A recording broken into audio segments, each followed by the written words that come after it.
Hello, everyone. Welcome to our Socialist Action Heatwave webinar tonight. Thank you so much for joining us. My name is Lisa, and I'm a member of Socialist Action National Committee, and I'll be hosting tonight's webinar. So we're very happy to have you here. If this is your first webinar, thanks for joining us.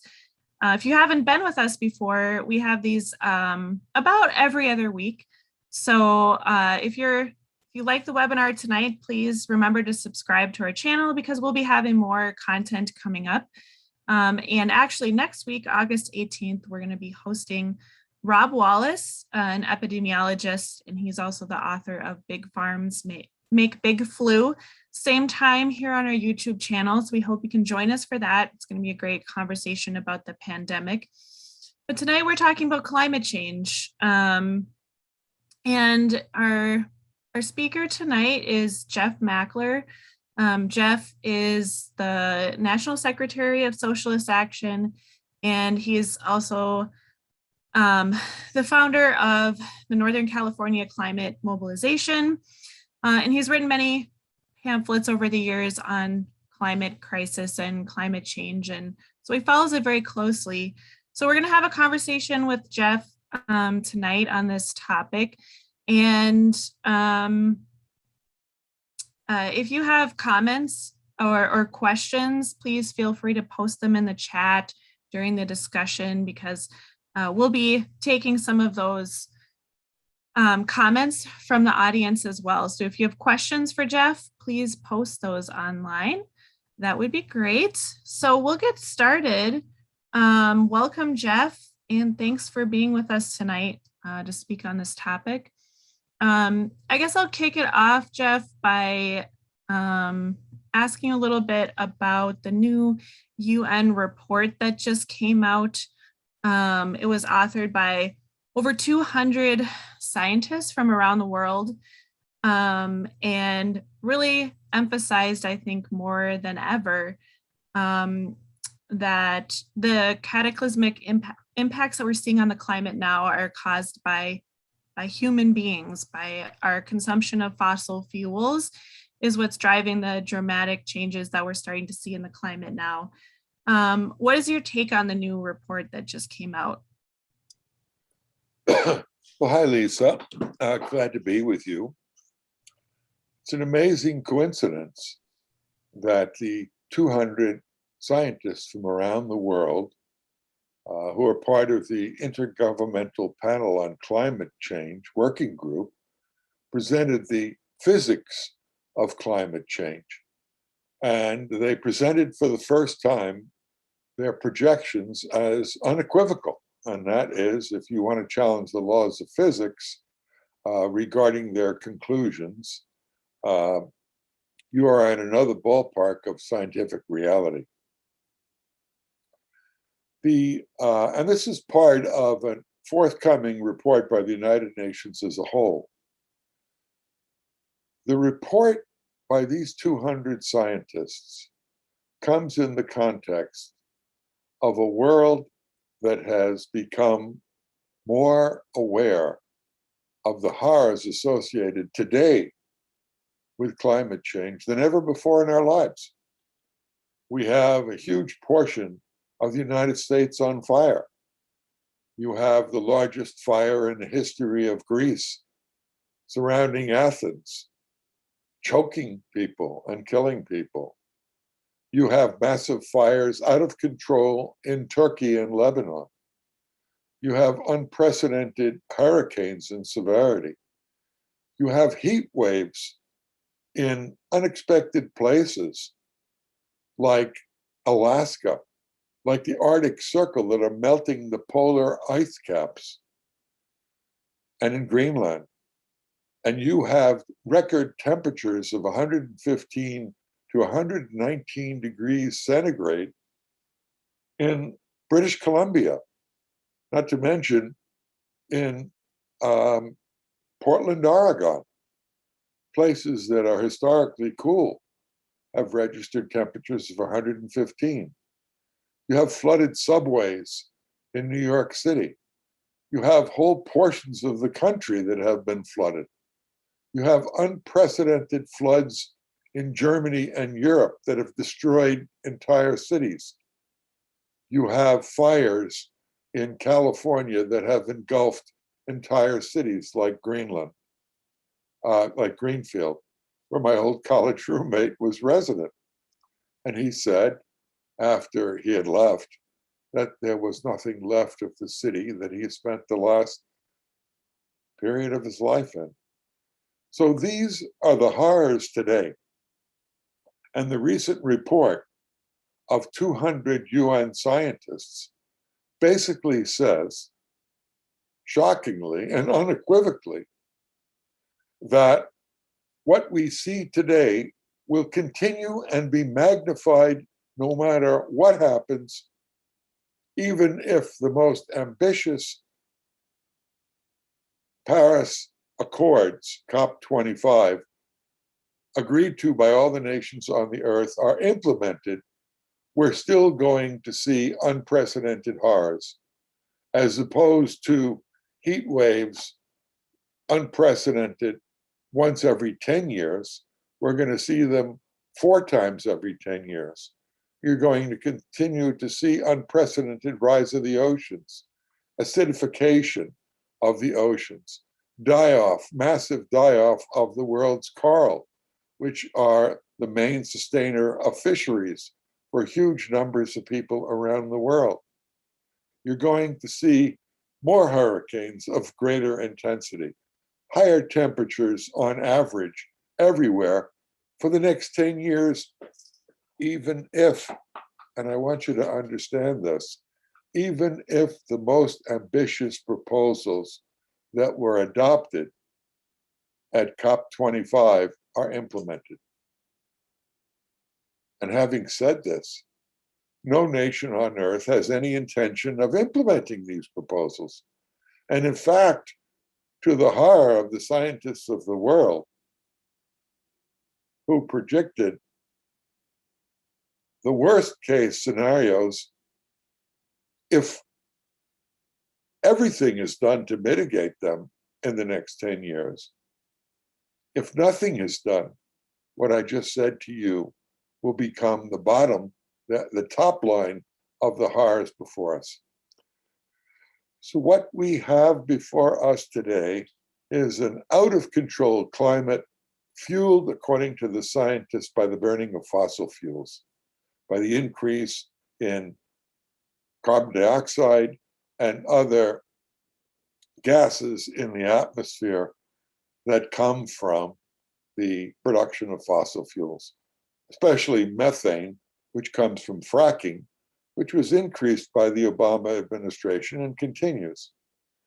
Here you have a UN report in the face of the President of the United States, Joseph Biden, signing more agreements to permit offshore drilling to extract underground oil from the oceans than any president in history.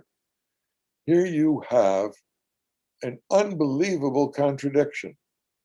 The United States is at war around the world with over 1,100 military bases, and many of these wars are over oil.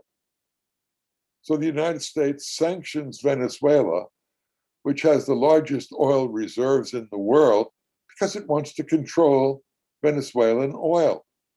It sanctions and punishes Iraq because it's the second largest country with oil reserves in the world. It destroyed Libya to take over its oil.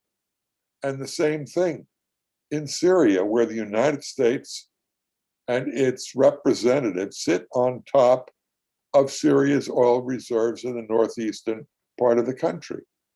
So here you have a country wedded to climate change and inseparably wedded to ever deepening imperialist wars over the very resource that not only spells doom for humanity, but tells us all that the United States government has no intention of mitigating the climate catastrophe that's coming.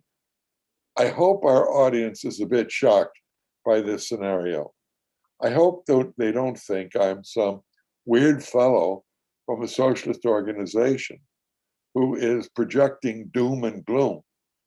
The doom and gloom that I am reporting is simply the statistics, the science, the physics, as it's called, presented by 200 of the world's leading United Nations scientists who were unanimous in their conclusions.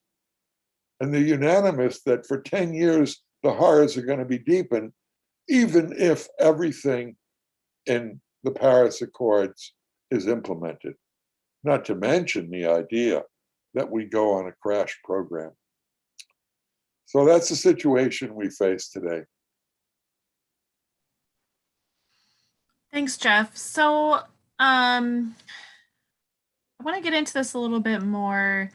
Now, in the report, the scientists who authored this report did say that they think it's still not too late to make changes, but it would have to be unprecedented and transformational type of change, the type of change that we haven't seen yet happening in order to make an impact over the next century on how the climate change progresses.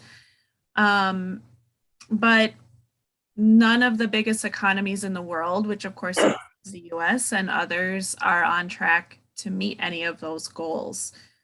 What do you see as some of the major obstacles here in the US, but maybe in other parts of the world as well, to taking immediate action in the face of these dire warnings that are coming from the global scientist community? Well, there are two critical obstacles. The most important, of course, is the capitalist system and its two-party duopoly. Here you have Bernie Sanders projecting a $16 trillion over 10-year Green New Deal, and it, after the election, was disappeared from the face of US politics. The recent trillion-dollar infrastructure program of Joseph Biden that was reported and approved by the Senate today has zero to mitigate climate change. Not $1 trillion, not 16 that Bernie Sanders said was the minimum. And by the way, the Sanders plan included zero efforts to nationalize the fossil fuel industry, and that is to regulate it so they could have zero carbon emissions or make promises. So the capitalist system is tied to the destruction of the environment, to the destruction of our planet. The question of the current pandemic is inseparable from the climate. Human beings' encroachment on forests through agribusiness puts human beings in ever closer contact with species of animals like bats and others who carry these diseases which we were previously separated from.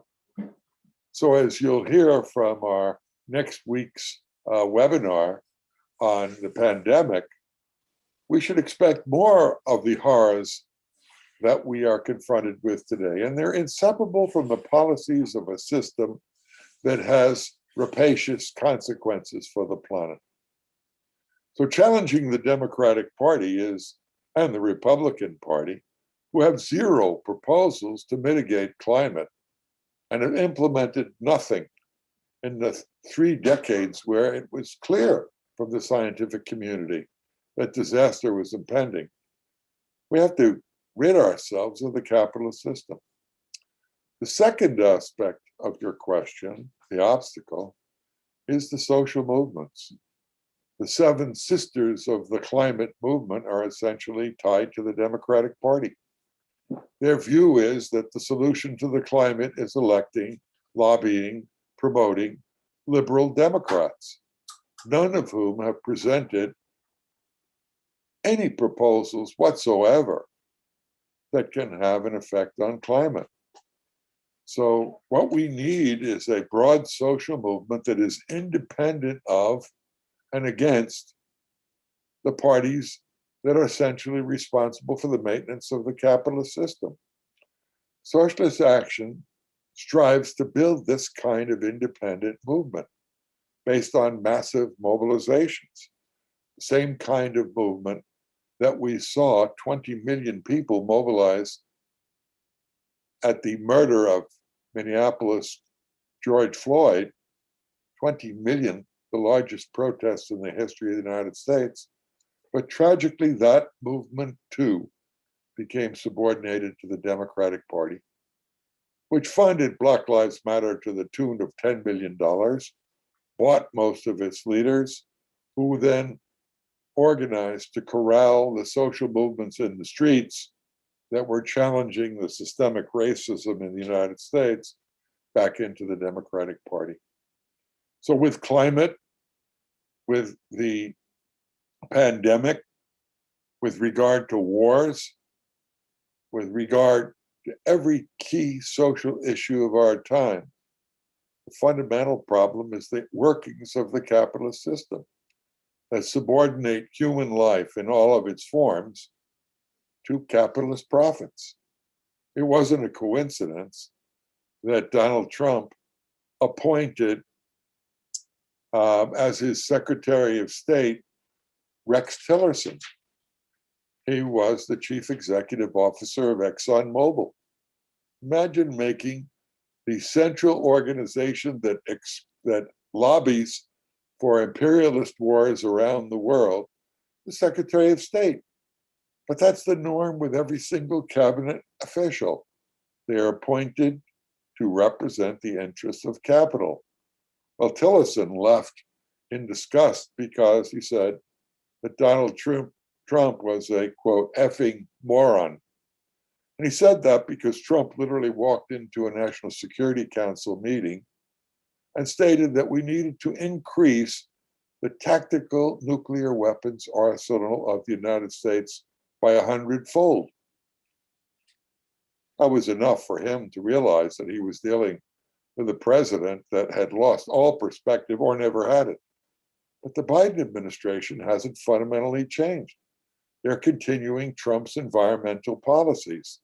They're continuing a society where systemic racism is the norm, where mass incarceration is the norm, where imperialist wars and interventions, oil wars, is the norm. So in answer to your question, Lisa, there are two problems. The central problem is the capitalist system, and the second and related problem is the current lack of organizations that are independent of and against the parties of capitalism who subordinate everything to profit. Our job is to build these social movements in an independent way, to build them based on rank and file activists, on democratic united coalitions that mobilize tens of millions of people in the streets in a manner that challenges the prerogatives of the capitalist system. There's no solution in our world other than the majority of the American people fighting to defend their own interests, their own jobs, their own lives free from racism and sexism, LGBT prejudice. That's the future. And that's the young people we're looking to build our party, Socialist Action. So we urge you to join us. Check us out at socialistaction.org. Make a donation, contribute, build the party, build a branch in your city. I'll be in Cincinnati, Ohio, starting this weekend, talking to a group of young people who are interested in revolutionary politics and invited me to speak. Extended invitation to Socialist Action to visit your city. Build a revolutionary, mass, democratic, socialist movement to challenge the evils inherent in the capitalist system.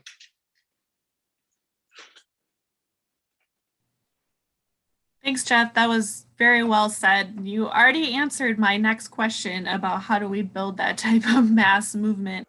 It's so important. And, you know, those types of mass movements, those mass protests are what inspired me to join a group like Socialist Action and to continue to organize around different issues in my city where I live. So that's very important. My next question, going back to the connection to the Democratic Party and the Biden administration and their policies, um, the Biden administration has said that they want to cut emissions in half by the end of the decade. Is this enough? Is this enough to stem the tide of this climate cataclysm that's coming that we've already talked about? If it's not enough, what would socialists envision as a different or a better response to the climate crisis and building clean energy? How can we move to a more balanced world? Do you think it's possible to support human development and at the same time live in balance, more of a balance with nature? Good question. Well, the Biden administration during his campaign for the presidency and after had to address the question of global warming. So he came up with a number, 50%. The UN report by the scientists in the world say that even if we were to implement something like a 66% reduction in fossil fuels in the next decade, which is an impossibility in the capitalist system, we would still have these horrors. And yet the proof is in the pudding. Just a few months ago, the Biden administration touted a $6 trillion infrastructure program. Every newspaper in the country said Joe Biden is going to have an infrastructure program, the biggest in history, the biggest since, in proportion, the Roosevelt administration in the 1930s during the height of the Depression. An infrastructure program that would provide free education, massive remedies for climate crisis, no tuition through junior college, and a whole bunch of other reforms. And every day and every week, as the Senate and the House debated these measures, they slowly disappeared. The $6 trillion infrastructure program was now approved as $1 trillion, and it has nothing to do with climate, little or nothing to do with climate. It's money for corporations to rebuild roads and tunnels and infrastructure and extend and repair. That is not by government run measures, but basically by funding private capitalists to rebuild the roads. And it was bipartisan. The hated Republicans of Trump yesterday have turned into bipartisan allies, according to Biden. So basically, he negotiated a deal that met all the Republican objections. And now he's saying, okay, that was just phase one. We have another $5 trillion or $4 trillion program in the works that's going to do A, B, C, D, and E. But any program that Biden would come up with that leaves the fossil fuel industries, the largest in the world, intact, is doomed to failure.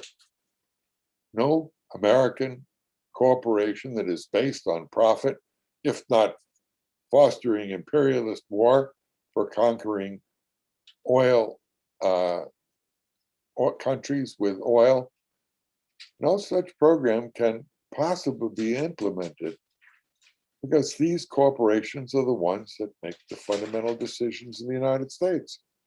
That's why Biden picked the CEO of ExxonMobil to be their basically international affairs director, the Secretary of State. It was the same thing with John Foster Dulles in the 50s and 60s. He was Secretary of State. His brother Alan Dulles was the head of the CIA, and John Foster Dulles had his Brown Brothers Corporation with major interests in the banana republics, as they so call, the semi-colonies in Latin America that US corporations invested in. And when those corporations in the 50s, and those countries in the 50s, like Guatemala, sought to challenge it, the United States organized a coup, overthrew the elected government, and began a war that took the lives of 400,000 Guatemalans and installed dictators like Somoza in Nicaragua, who slaughtered 80,000 Nicaraguans, or Batista, who was our man who worked with the mafia in Havana until he was overthrown by a genuine revolution of the Cuban people. That's the reason why the United States seeks to isolate, embargo, blockade, starve to death countries like Cuba, because they control their own economies, because they prioritize the environment, because they provided free education and healthcare to every single person in the country, because they have the largest number and percentage of doctors and PhDs in the world. That's what happens when you rid yourself of American imperialist interests. The other countries that haven't done that paid a price. So the tragedy today is that the mass movements are at a low ebb, partially because of the pandemic. People were extremely courageous in coming into the streets last summer, 20 million in the face of the pandemic. They couldn't sustain that. Hopefully, as we find our way out of this pandemic, and by the way, this is a pandemic where the richest country on the planet Earth has the largest number of cases and the largest number of deaths in the world. Isn't that a contradiction? We are number one in the world in wealth, and yet we have the largest number and percentage of our population in jail. That's the school to prison mass incarceration scenario that keeps capitalism going. And it's not just racism, it's profitable. The growing privatization of prisons uses near slave labor. The average wage of a prison laborer, and they're millions, is 50 cents an hour. For Pete's sake, why the heck should anyone hire an immigrant worker from Mexico at near slave wages, $7, $8, $9, $10 an hour, when you can have a person in prison, the majority of the incarcerated are Black, Latino, and Native American, work for 50 cents an hour. And they are working in agribusiness. They're working for the Fortune 500 companies who the private prisons lease out to American corporations for profit. So building and rebuilding the mass social movements independent of the capitalist parties, allowing the masses to exercise their strength, including mass mobilizations of unprecedented size, including strikes, including taking over communities and having organizations of the oppressed run them rather than capitalist Democratic Party politicians. That's our future. Join us in this project. Check us out at socialistaction.org. Call us up. Email us, socialistaction@lmi.net. Join the struggle to save this planet from the fate that capitalism and its politicians has in store for us.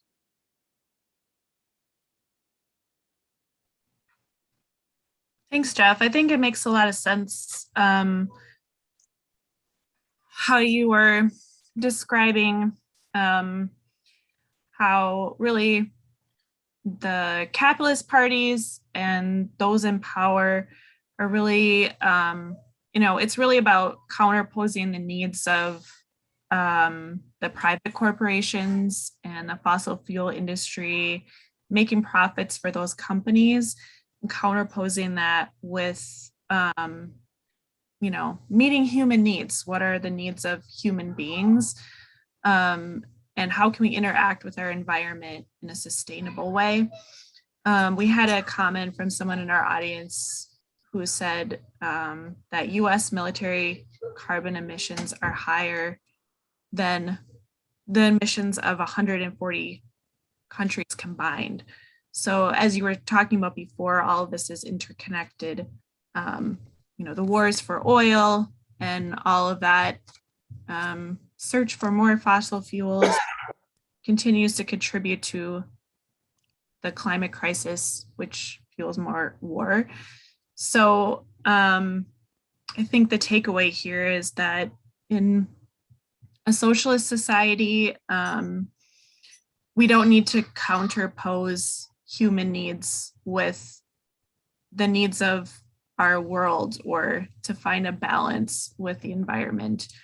I think that's very important that we can have both. We can meet human needs and also live in a sustainable way with our planet.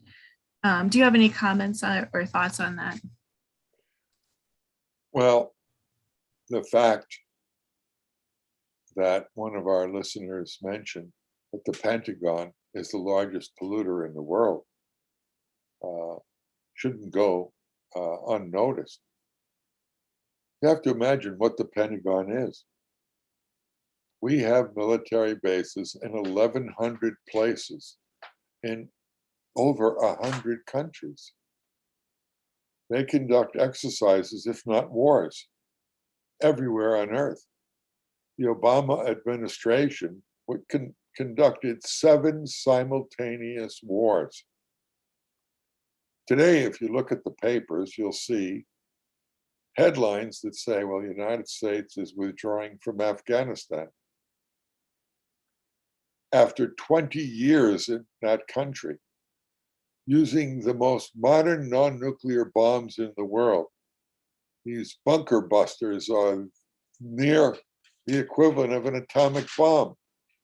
They were designed to blast holes in the earth to obliterate these so-called underground tunnels that the opponents of the United States had dug to escape them. So war is good business. The war industry is good for business. And I mean that literally. Because it's highly monopolized, the United States can pay to the military-industrial complex outrageous prices for planes. I'm going to ask you a funny question, Lisa, but tell me what you think the cost of a toilet seat on a nuclear submarine is. Take a wild guess. $20,000. $10,000. I guess I was too high. It's whatever they want it to be. Exactly. In fact, when they had, I don't know, it was McDonnell Douglas on the military-industrial complex, when they asked the CEO, how much you charge for an F-22 or a modern jet plane, he basically laughed and said, there's no correspondence between the actual value of the jet plane and what we charge, because there's no competition. And the same generals that worked in the Army as top military officials retire and go into business for the military-industrial complex. That's the case with the current Secretary of State. I forgot his name, but he was a military official, a top general, who then worked for American corporate interests. They readily changed positions from the corporate world to the military-industrial world back to the government. It's the same group of people. And the military is the most profitable industry because it's largely monopolized. That's why you have monopolies in the first place. There used to be 100 corporations several decades ago that produced airplanes. Today, there are only 4 or 5. Lockheed Martin and a couple of others. They're highly monopolized profit-making groups. And it's the same thing with ExxonMobil and a handful of oil corporations that dominate world production and monopolize the prices and drive competitors out of business.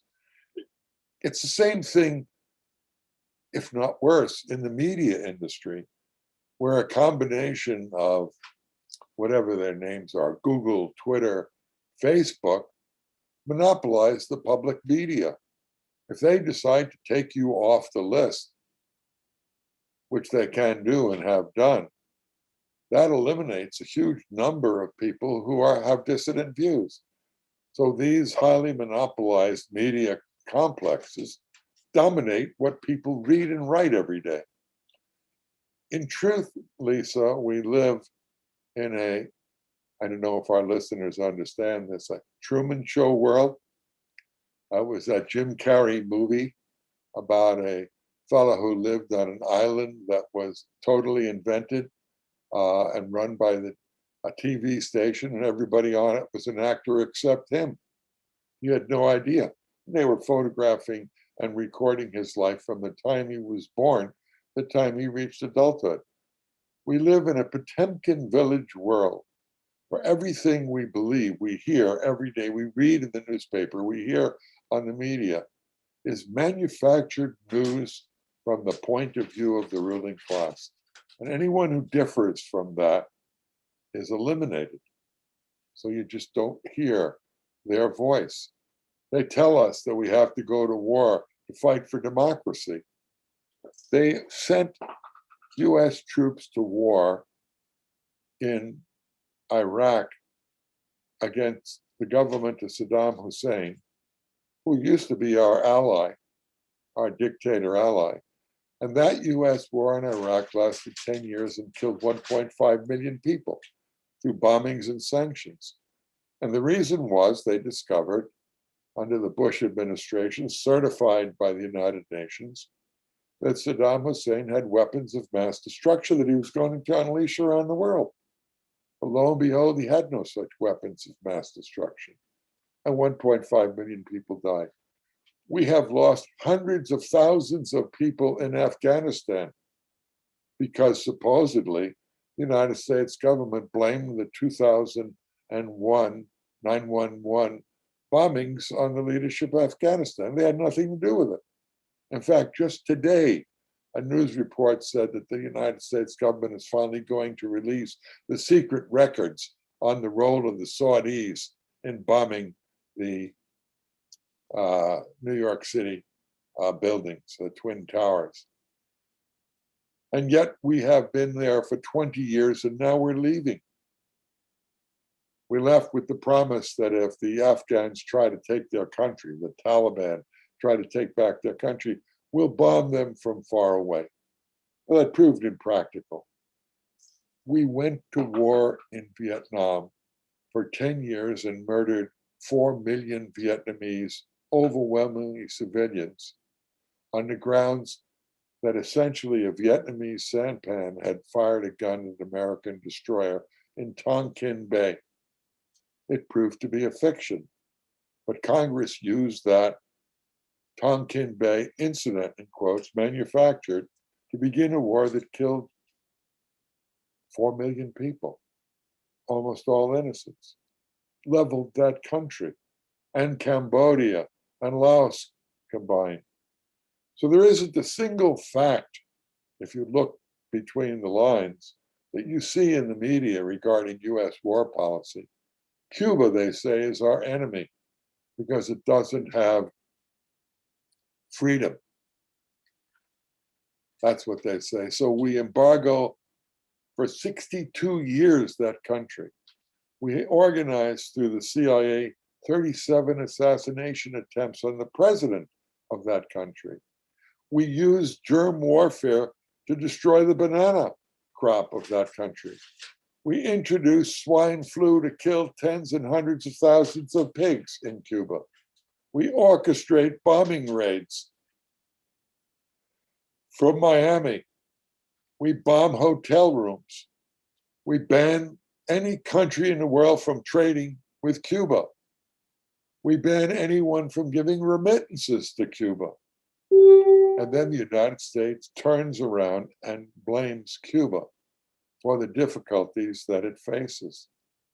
Here's a revolutionary island that had a revolution and overthrew the US-backed Batista government. And what did they do? They became the first country on earth since 1917 to give the land to the peasants, to set a literacy campaign that eliminated illiteracy in that country, that provided free education and healthcare and dental care and transportation for everybody in that country. That's the nation that we demonize, and we demonize Fidel Castro. So we can't trust what we read in the corporate media. That's why we urge people to check our website. At least you'll get a bit of the truth on all of the issues that I've raised today. Getting involved in the struggle for social change is the only solution. Socialism is predicated on the idea that we can win the majority of the people to fight for and defend their own interests. A society free of environmental destruction, desertification, destruction of the environment, poisoned foods, global warming, pandemics, and endless war. They're not accidents that can be remedied by the election of one or another capitalist candidate. If that was the case, we would have ended these evils decades ago. So join us. Be part of the struggle. Join a revolutionary and democratic socialist organization. We do very radical things, like I ran for president. I don't know if you know, but in 2016 and 2021, I lost the presidency to a guy named Donald Trump and then Joe Biden. They spent the largest amount in the history of the world on an election, $9 billion on an election campaign between two capitalist candidates. They controlled all the media. And anybody like us who tried to get on the ballot, as I did in the 2012 election, they fined me $242,000 for filing a lawsuit saying I had the right to mention my party on the ballot. They said, no, you're not a legalized party, a party that has met the ballot requirements. But the ballot requirements in California are the most onerous in the United States. They require 240,000 signatures of registered voters to qualify as a party. So we turned in more than 500,000 signatures decades ago. And they turned around and said, that's not enough. Your validity rate is insufficient. So this whole electoral system is rigged. It's rigged between two parties of billionaires. The billionaires, then the majority, supported Biden in the presidency. They didn't need a nutcase with a whiff of fascism like Donald Trump. The ruling class was confident that they much prefer a docile working class, working under conditions where they believe working people run the country, rather than a dictatorship that Trump began to raise in his own administration when he wanted to basically cancel the results of the elections. So once again, check us out, socialistaction.org. Watch our previous webinars on YouTube. Tell your friends, join us, invite us to speak before meetings that you organize across the country.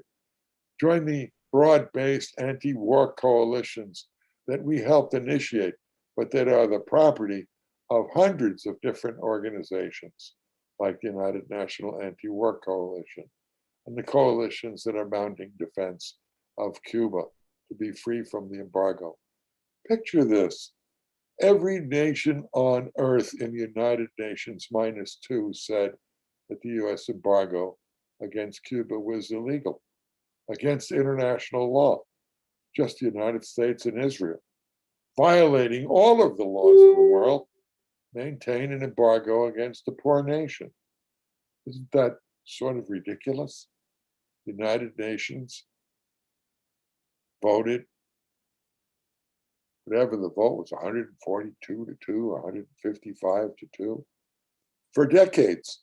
And the United States ignores it. They determine international law in their view. Anyway, I think we're about ready to wrap it up, if it's okay with you. And I want to thank our audience and our moderator, Lisa, for doing a great job. We've got a couple questions from the audience, Jeff, if you have a few minutes to respond to those. Sure. Sure. So the first question is, what is the socialist response to people who say that green consumerism is the solution to climate change? Well, the idea that we should recycle our plastics, or that we should refrain from buying this or that product as individuals. Really, as good, as important as it is to do these things, if we all did it together, it would only touch a tiny, tiny percentage of the real problem. Our oceans are polluted with plastics. We recycle only a tiny amount. If we're going to fundamentally change something, it's not going to be green individuals. It's going to be a political movement and political parties that fundamentally challenge every aspect of the environmental polluters. They profit by plastics destroying the planet, polluting the oceans, entering the food cycle itself. And recycling, as important as it is, only touches a tiny percentage of the problem. If we're going to fundamentally clean up the earth, end pollution, end environmental destruction, we need a revolution that ends the system that is dependent on and profits by the pollution. So yes, individual solutions are morally justified, but it's an illusion to think that as individuals we can change the system by moral witness or by individual example. We need a massive combined movement to challenge the source of the problem. A society that spends billions of dollars producing food by cattle and other animals, which are a chief source of the methane gas that adds to the climate. We have to change our diets.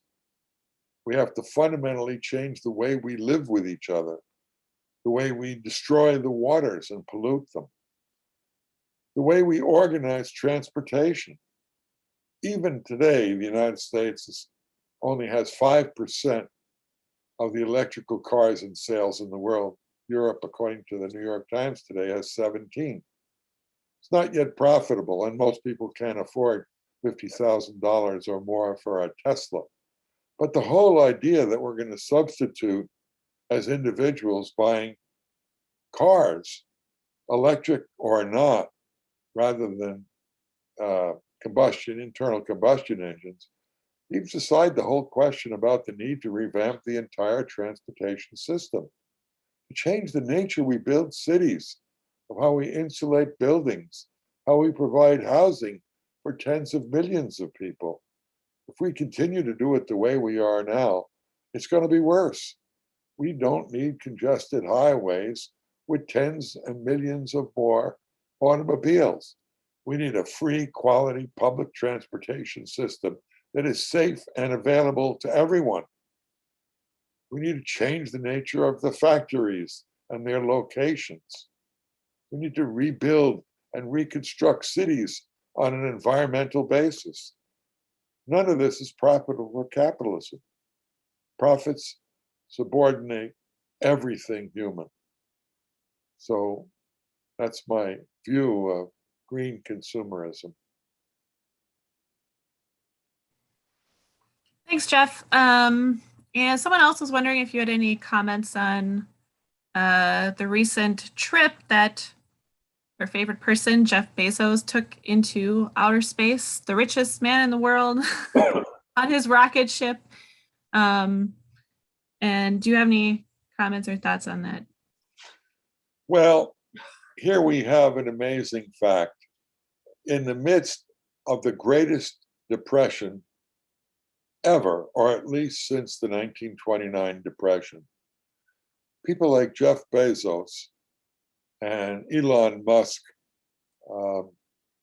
whatever, I think Musk owns Tesla, and what does Jeff Bezos own? Another major corporation, have become near overnight trillionaires. When I was a kid, we used to denounce billionaires. A person lives in Jamaica Estates, he's a millionaire. Today, millionaires are a dime a dozen. And billionaires, there are just several hundred of them in the United States, with the United States ranking number one. But today, people like Jeff Bezos and Elon Musk in the face of a catastrophic economic decline, have become near instant trillionaires. One individual owns more wealth than most of the people in the United States. So Bezos has two businesses, and his second is the Space Force.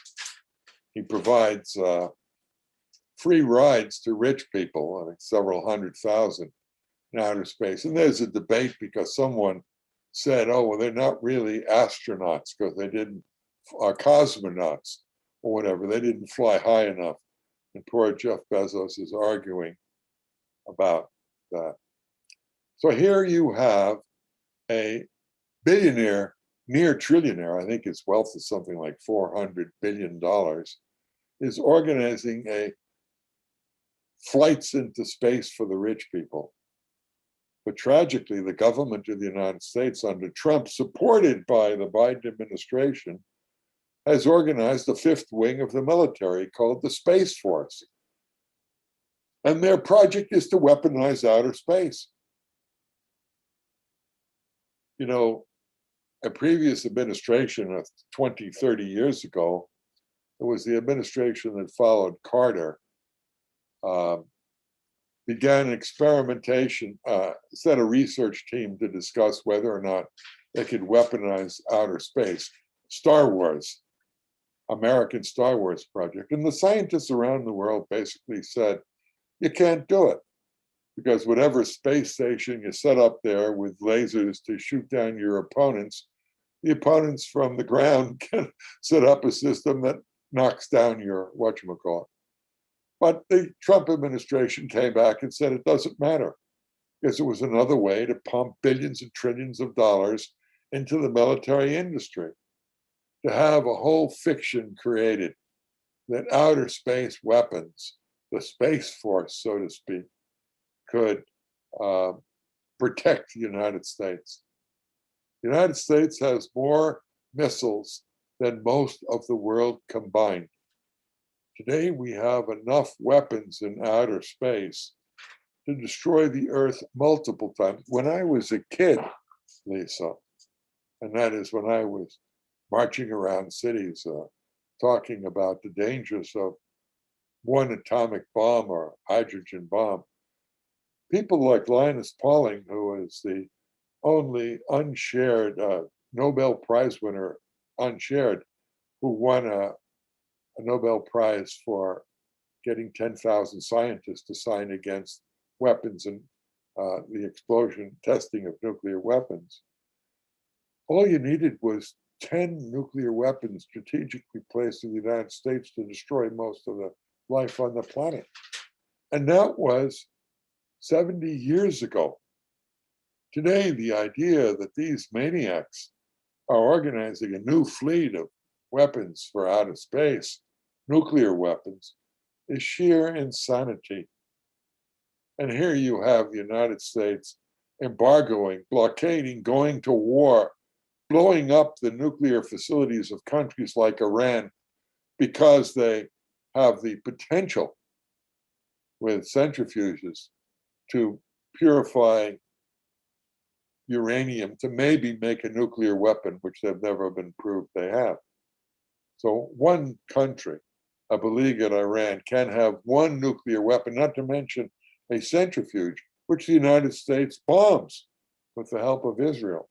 And that the United States has a minimum of 5,000 nuclear weapons and a program to build new, quote, tactical nuclear weapons. You know, what is a tactical nuclear weapon? Something on the order of the puny atomic bomb that wiped out in August 1945 Nagasaki and Hiroshima and obliterated 250,000 people almost instantly, not to mention the ones. The whole idea that we could use nuclear weapons today and destroy huge sections of humanity is sheer insanity. Only an insane leadership can contemplate it. So for Jeff Bezos and his space cadets, his multimillionaires who spend $500,000 to take a trip into outer space, what a waste of human resources. Just like his corporations and his near $1 trillion in income. By the way, he doesn't pay taxes. Jeff Bezos and the three richest men on earth don't pay taxes because they write the tax laws, because the profits that they make in the stock market are not taxable. Only income of working people is taxable. And Jeff Bezos arranges it so his income is pathetic. So much for Space Force and space travel. All right, Jeff. Well, I'd like to end on a more hopeful note for our webinar tonight.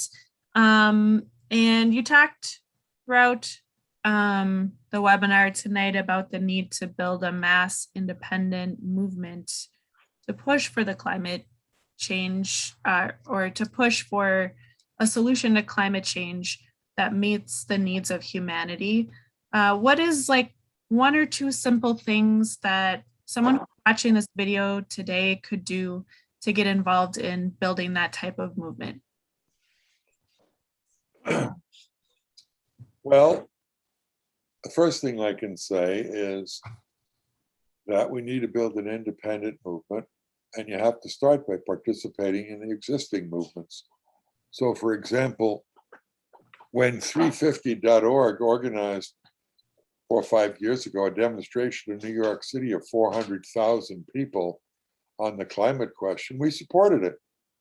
We didn't support the fact that it had no speakers, that all the media personalities were Democrats, that they banned any speakers at all, but the politicians who went on TV to advertise it were all Democrats, and the idea was to vote Democrat. But we participated. We passed out our own literature. We built, and we told people as best we could that we need to build an independent movement. So you have to start from where you are, participate in the existing organizations and fight for their independence. Fight inside these organizations to build a powerful, independent climate, environmental movement that meets the needs of the people, not the interests and the program of the Democratic Party. That's one thing. Second thing is you can learn more about climate by reading our newspaper. Check us out online, socialistaction.org. If you want to know the facts on the climate, you want to know how to get involved in day-to-day activities, join us. Read our newspaper. But don't stand back just because the organizations out there are not pure enough. We want to build united front, mass democratic coalitions where the ranks decide policy and the ranks make policy and plan activities that are independent of capitalism. We saw the spectacle of Black Lives Matter basically disintegrating overnight into the Biden campaign. That's what's pretty much happened. I got a mailing from 350 a few days ago in the Bay Area, 350 Bay Area.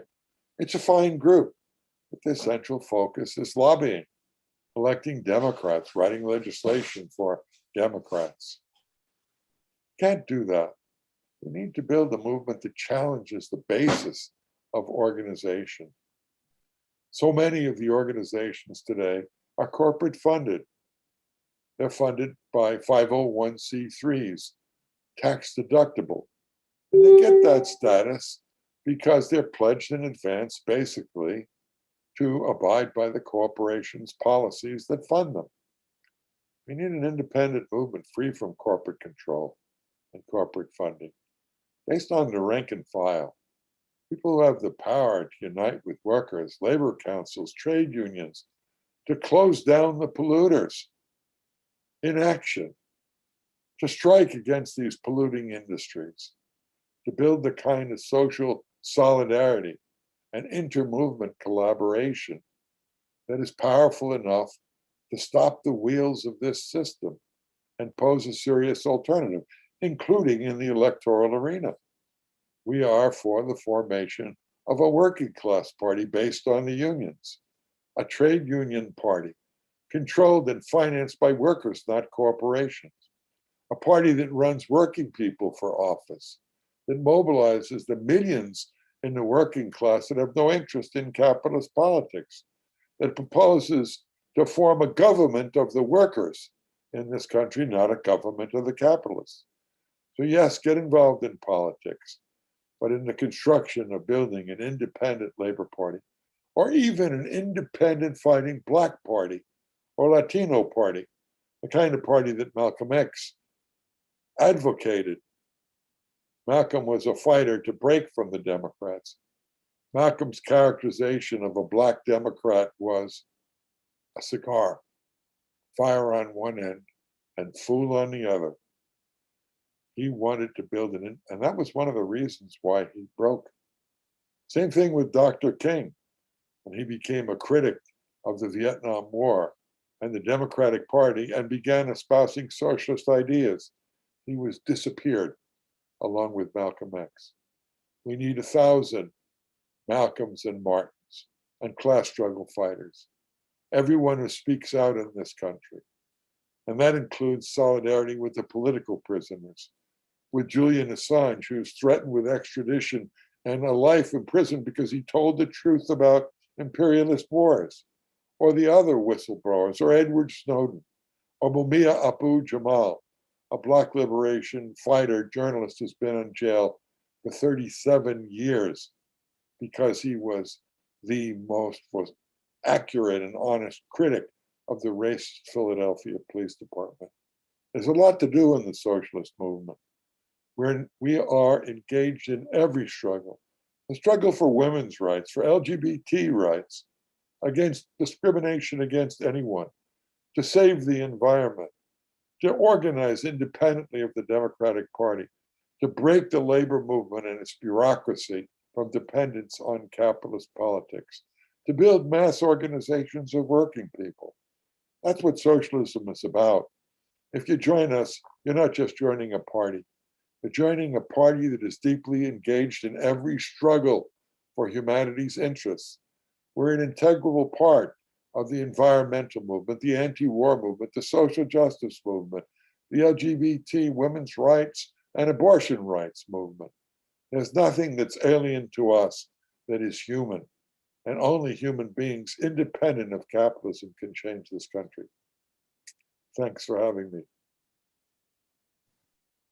Well, thanks, Jeff, for sharing your thoughts with us tonight. And thank you to everyone who joined us tonight and watched the video. If you liked the video, please subscribe to our channel, give our video a like.